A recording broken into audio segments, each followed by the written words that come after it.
do something similar? Once again, looking to make some coin. He's looking to spend some coin. Okay. He's going to find the market and buy a couple things. Okay. Because an adventure, it seems pertinent to pick up a few things. Yeah, for sure. What are you looking for? You make it to the center of town. There's a large market, plenty of people yelling, potions over here, potions to make you love, and potions to make you cry. Just random advertisements over. Yeah. He doesn't really buy into that too much. Too much. What he is interested in is getting quite a good length of rope. Okay. Beyond that, just some general dungeoneering things. I don't know. Races don't really have like special benefits. I can't see in the dark, can I? If I could. In my world, I'm going to say that dwarves do, but that's it. That's the only race. Elves do not have that. Okay. Neither do humans or anything. Unless it's listed. I don't think it's listed on the races. I think the race specials are pretty... Yeah, it doesn't list anything like that. So I will give it to dwarves because they're definitely... you're definitely a mountaineering type. Even the hill dwarves have some form of infovision, but you're right, you do have some kind of vision like that. So I'm looking to pick up about 100 feet of reasonable quality rope. Okay, cool. That's the first thing. So the one mechanic in this game that we're going to learn about real fast, because I don't remember what's in your gear. What do you start with? Dungeon rations, choose your defenses, yada yada yada. So the way this game works is you actually have an option to buy something called adventuring gear. Now, adventuring gear works similar to adventuring rations, or dungeon rations, rather. It has 5 uses, it costs 20 coins, and it's 1 weight, but the way it works is if you're in a pickle and you literally go like, whatever, you need to climb something and you need a lasso. You basically say, I'm going to use a use of my adventuring gear, and now I have a lasso. So, would you be interested in buying an adventuring gear? And I will even allow you to buy like played down uses, essentially 4 coin per use. That's what I'll do. Yeah, I'm just gonna buy a full adventuring gear, so 20 gold there. Well, 20 coins. Yeah, 20. And then beyond that, that's got like just the basic stuff. I'm also gonna pick up a torch or 2 because even though I don't need it, I'm traveling with 2 people who I'm sure will, and I'm not sure if they have the foresight. I can cast light. Cool. I'm not aware of your. I don't have a mind for magic. I'm thinking these humans, these squishy people, they can't see in the dark. And in all reality, his cantrip of light can actually fail. So having torches is a pretty solid backup. What I'm gonna say is actually add adventuring gear and add 3 torches to your. Well, let's do adventuring gear. Torches are 1 coin for 5 uses, and we'll say uses like in game. It's like whatever, 6 hours or 8 hours, something crazy like that. So I'll just pick up a torch, and then beyond that, I'm down to like 7 coins. 6 coin because you had 27, correct? Yeah. So the torch is 1 coin, 5 uses, essentially 40 hours. And the adventuring gear is 5 uses with 20 coin. And like I said, the adventuring gear includes grappling hook, rope, parchment and pen, like anything you may find yourself in a situation where you need. You just go basically like, oh, I reach in my adventure gear and have this. And the last thing, because I am a man of vice, I need like a bottle of some kind of something, preferably that wants to kill me. And then tobacco, because like I said, when I have money, I use it, and that's typically what it gets used on. Okay, cool. So the tobacco that's actually used in the game is called halfling pipe leaf, and what it actually does is it costs 5 coins. It has 6 uses, and when you share halfling pipe leaf with somebody, expend 2 uses and take +1 forward to parlay with them. So it's actually a beneficial thing to have. Okay. So I will say you have 6 coin left for, and I'm gonna say you can buy like you can buy like pipe leaf is like fine stuff, but we're gonna say for the remaining 6 coin, you can add halfling pipe leaf, 6 uses Okay. to your sheet, and even add a case, and we're gonna say a case is 12, just as any other cases of your choice of liquor. Like it's just like hard stuff though. It's kind of like moonshiny, like very very rough stuff. Is it the type of liquor that you can also use for? Is it flammable, basically? Yes, yeah, like it's like Everclear. It's like 95%. It's pretty potent shit. So whatever you want it to be, you can just write liquor, and it's just keep in mind it's flammable. So I have 12 bottles of rum. Yeah, sure. Rum with air quotes. Yeah, air quote rum, just really high proof rum. Like it's kind of brown. You're not sure if that's because it's rum or because they use shitty water. Like it's just some hard Literally shit. shitty water. So from the goblet. I'm well and out of coin. However, I am stocked for this adventure. Yeah, certainly are. Does anybody else want to do any shopping, or what? How do you feel about wands in this game? What are we doing with that? I will say that you can buy a basic wand. You may run into special wands in the future, but you could buy a basic wand that basically... Wow, that was redundant. You can buy a basic wand that... what I'll say it does, because like I said, I take the basic rules and I kind of tweak them as we play. Mm-hmm. We're going to say you can kind of channel your magical energy, your magical intuition through the wand, and you can use a volley roll that instead uses intellect, and all it does is your, let's say, I'm trying to think. Let's say it does d6 damage, so it's a little bit better than your base damage dice, but not by too much. So I have to channel the spell through it. You're not channeling a spell through it. You're basically just channeling your ability to use spells through it. So you don't have to roll for a spell. You basically have to roll for a volley, but you're using intellect instead of dexterity. Okay, and if I fail, do I still lose memory of the spell? Because No, right that's what now, I'm saying. It's basically, essentially what the wand will do for you is allow you to use it for damage rather than losing your spell. Okay, that sounds That's good. that's the bonus essentially I'm giving you. The little bit of extra damage and the ability to not lose a spell. Sure. All right. Well, how much is that going to set me back? You have 4 coin left, so I do, yes. In fact, you're so low on coin, I'm going to say you end up going to a pretty shady wand dealer. It still only does d4 damage, but it has the loaded bonus of not losing your spell. Okay? It's literally like an enchanted stick. It's nothing special. Because I have just seen people die because of the fact that early level wizards have literally, if they fail a roll, then their only damage sources go on. So yeah, agreed. So that's why I do agree with that. I don't like that about early wizards. So I'll give you a shitty wand, basically. All right, I'm gonna call it shitty wand. Envisioning a shady wand dealer right now, and it's great.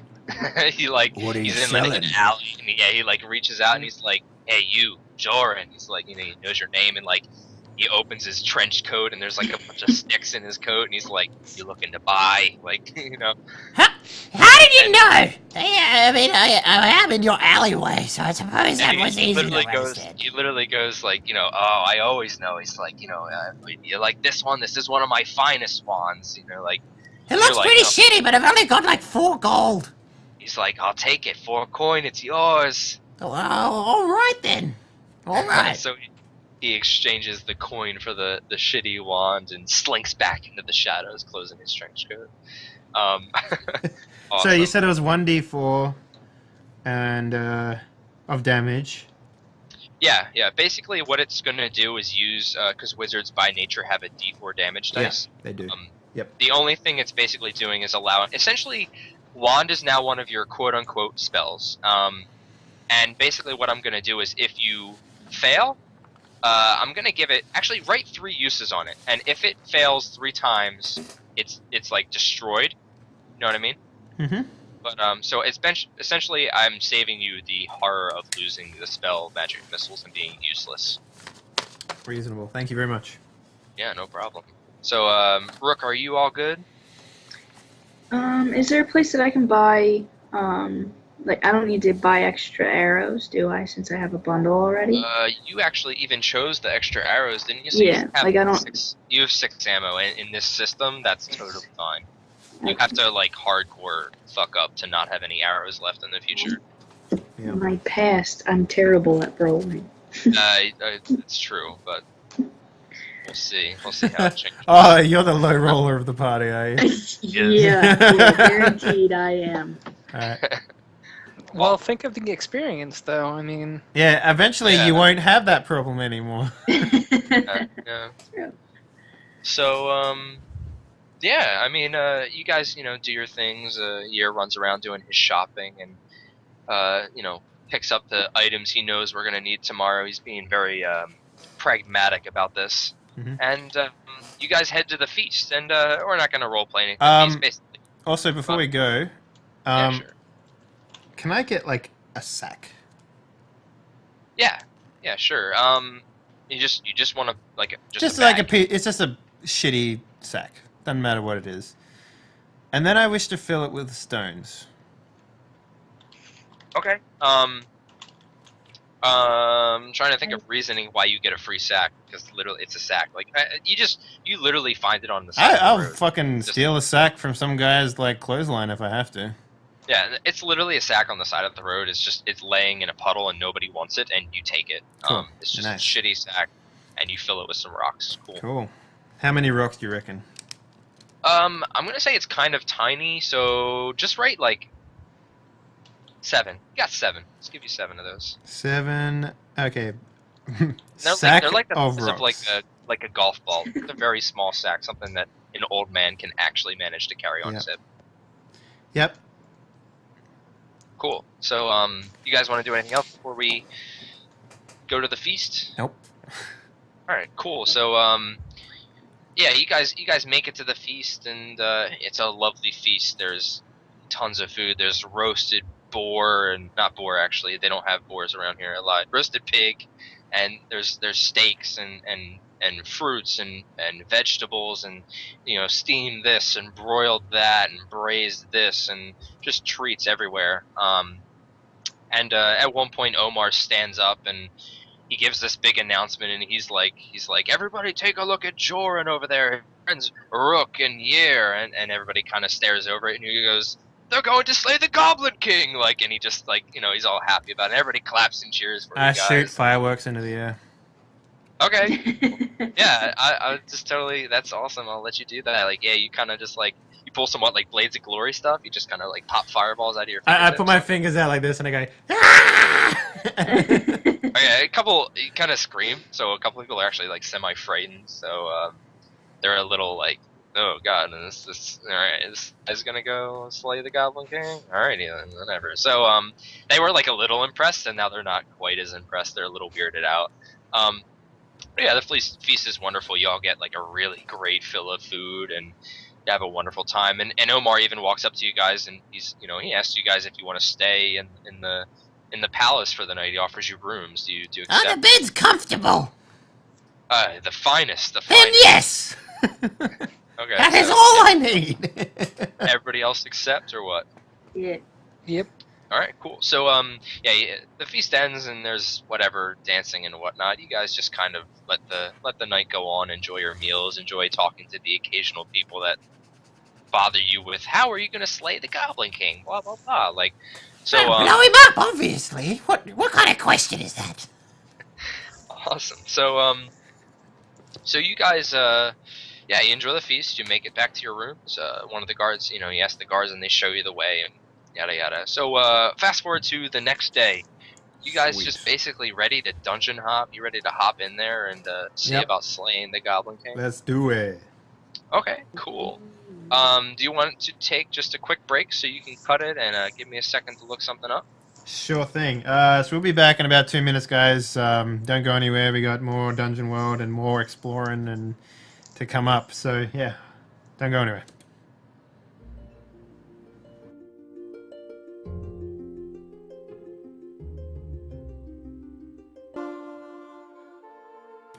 Oh, we're back again from the break. Yeah. All right. So You guys are ready to wade into the Goblin King's realm. Now, before we go in, the way Dungeon World works, and I do live by this, is that dungeons are dangerous, obviously, but they are very dangerous. They are out to kill you. So, Ear has already done his job. He's gotten plenty of supplies. He has just about everything he'll need to survive the dungeons. But, does anybody else think they need anything? I'll even kind of retcon and, like, Omar will help you out. Like, is there any, like, unique items you want? Like, he kind of offers you, like, 5 coin worth of items. Like, Oh, really? 5 coins worth of items, huh? he doesn't give you 5 coin, but he offers you, essentially what I'm saying as a DM is he gives you 5 coin worth of Well, items. how about that leather armor, huh? Actually, how much is leather? If it's 5 coin, I will give you leather armor. Hell yeah. But I just have to find the equipment page again. Let's see, armors. Leather, 1 armor. 10 coins. Sorry, buddy. Maybe I should have got that. Well, the bag of books is pretty useful. It's got like the Mhm. all the stuff I need. Yeah. Okay. Yeah. So, do you guys want, like, I mean, I'll even say, like, he just straight up gives each of you, Dave and Mary, both of you can add 1 torch, 5 uses. Okay, I don't really need that, but sure. Yeah, but, I mean, he gives it to you. He's like, oh, you might need these, and, like, whatever. He has a guard delivered to you the morning after you wake up after the feast or something. How about a saddle? Can I get a saddle? Well, you don't really need, saddle. you don't really need a horse to go into the dungeon. No, it's for But the if you wolf. want- It's for the wolf, man. Yeah. I'm gonna ride the wolf. Come on. Oh, okay. All right. So, do you want a saddle for Ghost? Yeah. Yeah. He's I- a big motherfucker. Yeah. So he's a big dog, and I am a small wizard. Let's just put that Okay. out there. I have gotten smaller that's with all. age. What's I don't know, like under 5 foot? Really? Yeah, So I'm you're like literally shorter than the. So a dwarf. yeah. So no, You've been not so much a forced by dwarf. it. More like I've just gotten shorter in stature as I've gotten older, Gravity. Okay. as people Yeah. tend to do. Osteoporosis. If you stood up straight, you'd be 6 feet tall, but you're kind of slumped. So are you like an even 5? Or are you like a 5'10" or what? Or 4'10"? Let's say 5'2". Say 5'2"? 5'2". 5'2". yeah. All right. So that works. And Mary, how tall are you actually? Just trying to get an idea. You know, like how imposing are you? Are you like a tall, thin elf, or are you all kind of, are you just a short party? I'm gonna be an even 6 feet. 6 feet. All right. Cool. Hence why the dog is not so big to her, I guess. but Yeah, big to yeah. other people. Can't really sit on Ghost. Yeah. All right, cool. So, let's see. So, how do you guys want to enter? Do you want to enter through this side panel where he said you could, or do you want to Yeah, I enter did- through the sewers? The and- way that he said was cleaner. The I less shittier path. think. Yeah. Okay. Cool. So, you guys kind of go out to the outer edges of the city, and like I said, it's an established city, so it definitely has, the palace. Kind of like a central keep. It's got kind of like wall palisades set up around this. The market's in the center. There's a lot of nicer housing, and all this nicer housing is surrounded by a very large wall. A very imposing wall. All this is gated. Obviously, it's open, and they allow people to roam freely. But in case of attacks, they're ready. And then the rest of the town essentially around this city, this walled-in part of the city, is kind of like the suburbs equivalent of a modern-day city. And they are not walled in. So you kind of reach the outskirts of town, and you reach Split River East, because Orlan is located after the split of Split River, hence Split River. So you guys reach the outskirts of the town. You reach the river as it slopes down. There was a large exit, flowway where there's a lot of. It's not clean water, without a doubt. But the way the city is actually set up is that it has kind of on the west side of the city, it has an intake, and that intake essentially flushes all the sewer drainage out via a primary chute. So the water coming out is it's not sludge, it's not sewage, but it's kind of darker brown water, and it stinks, but it stinks kind of like a marsh, not so much literally like you're standing in a sewer. So you guys wanna wade up through this way?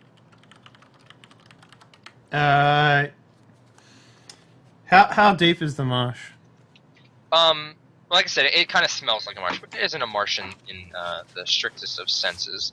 And so let's say the waterway that's leaving, and it's like brick bottomed. It's kind of it's hollowed out like a mine would be, where it only has wood supporting it. It's like rocks occasionally, but it's a lot of dirt. It's just a big dirt tunnel that runs into the main city, or underneath the main city, that is. And it's kind of got like a sloped center, like a V-shaped center. So the water at its center is a depth of, let's say, like 3 feet, but on the edges you can kind of walk in some like 6-inch shallower ends of water. So you can definitely make your way in that way. Okay.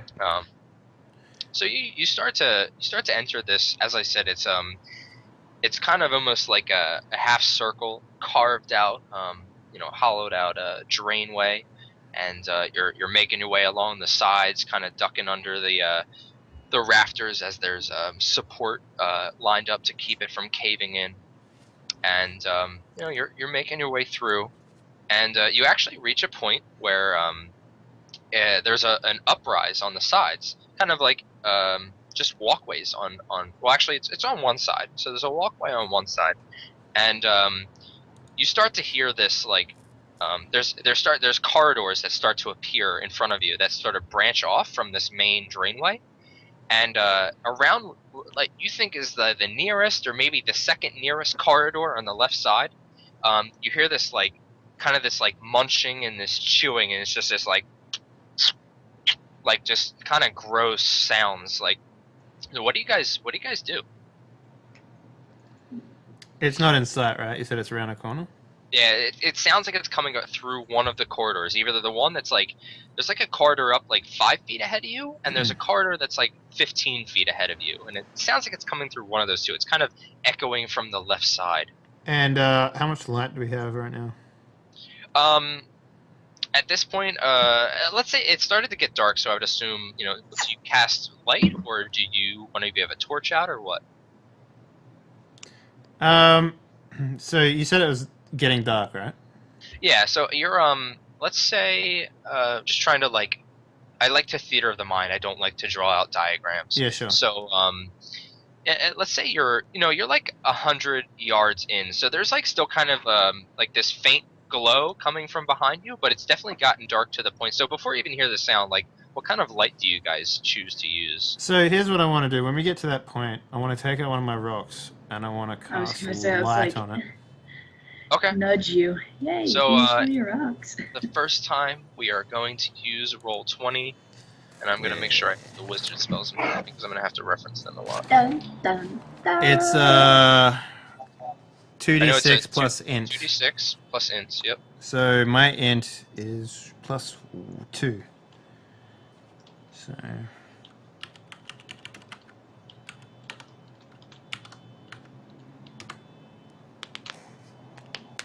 a 9. Alright, so during a 7 to 9, when casting a spell, the spell is cast, but you must choose one. You draw unwelcome attention or put yourself in a spot.